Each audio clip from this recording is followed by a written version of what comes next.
Toute ressemblance avec des personnes existantes ou ayant existé ne serait que pure coïncidence. Histoire 3, Nathalie, celle qui refusait d'être mise de côté. Être ignorée n'est jamais anodin pour un enfant. Un adulte peut tenter de rationaliser, trouver des explications, mettre des mots. Un enfant, lui, ne fait pas cela. Il ressent. Son cerveau, encore en construction, enregistre les expériences comme des vérités sur lui-même et sur le monde.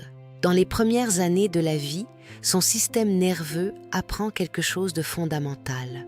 Suis-je important pour ceux qui m'entourent? Chaque regard, chaque sourire, chaque moment d'attention nourrit ce sentiment d'existence. Mais lorsqu'un enfant n'est pas vu, lorsqu'il n'est pas reconnu, lorsqu'il n'est pas choisi, son cerveau ne l'interprète pas comme une circonstance normale, mais il l'interprète comme une information sur sa valeur. Et ce qui n'a pas été vu, reconnu ou choisi, continue souvent de chercher à l'être plus tard. Entre les 3 sœurs, Nathalie, elle, ne comprenait pas.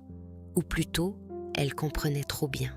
Pourquoi son père regardait le chien avec tendresse alors qu'il passait devant ses filles sans un mot?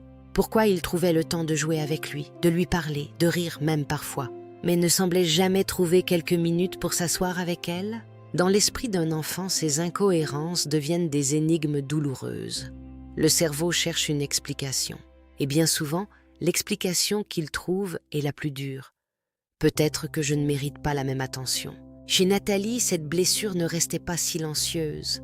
Là où certaines douleurs deviennent du retrait, chez elle, elles devenaient du feu. Une colère sourde commençait à s'installer. Une colère difficile à nommer, difficile à comprendre.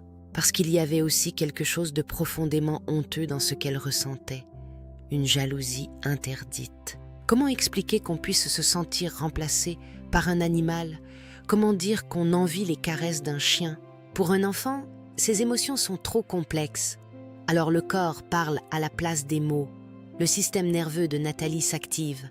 Son cerveau émotionnel, en particulier l'amygdale, responsable de la détection des menaces et des injustices, devient plus réactif. Elle ressent tout plus intensément. L'injustice, la frustration, le sentiment d'abandon. Et peu à peu, son comportement change. Nathalie devient bruyante, opposante, provocatrice. Elle répond, elle conteste, elle teste les limites. À l'extérieur, cela ressemble à de la rébellion. Mais à l'intérieur, c'est autre chose. C'est une tentative désespérée d'être vue. Parce que pour un enfant, même l'attention négative vaut mieux que l'invisibilité. Être grondé, au moins, c'est être regardé. Être corrigé, au moins, c'est exister quelques secondes dans le regard de l'adulte. Alors, Nathalie fait du bruit dans un monde où personne ne semble l'entendre. Mais derrière cette colère, derrière cette opposition, se cache une blessure immense. La blessure silencieuse de nombreux enfants, celle de ne jamais être choisi. À l'âge adulte, Nathalie recherchait l'intensité. Des relations passionnelles, exclusives. Elle voulait être la priorité. Elle testait, elle exigeait. Le moindre silence la blessait. Le moindre éloignement réveillait une peur profonde. Je passe encore après. Ces relations devenaient conflictuelles parce qu'elles demandaient à l'autre de réparer une blessure ancienne. Et puis un jour, au travers d'une séance d'accompagnement et ayant suivi une de nos formations, Nathalie a compris, un jour, que son plus grand combat n'était pas contre les autres, mais contre cette petite fille en elle qui attendait encore d'être choisie. Elle a dû réapprendre à s'aimer elle-même, non pas en se comparant, non pas en se battant pour être la meilleure, mais en se reconnaissant simplement telle qu'elle est. Elle a compris que tant qu'elle cherchait à être prioritaire pour les autres, elle se trahissait elle-même. Que tant qu'elle exigeait de l'extérieur ce qui avait manqué à l'intérieur, ses relations resteraient douloureuses. Son chemin a alors été un chemin de réparation intérieure. Un apprentissage lent et courageux, s'accepter sans condition, se choisir sans rivalité, s'aimer sans avoir à prouver. Oui, le manque d'amour et d'attention a profondément marqué son histoire.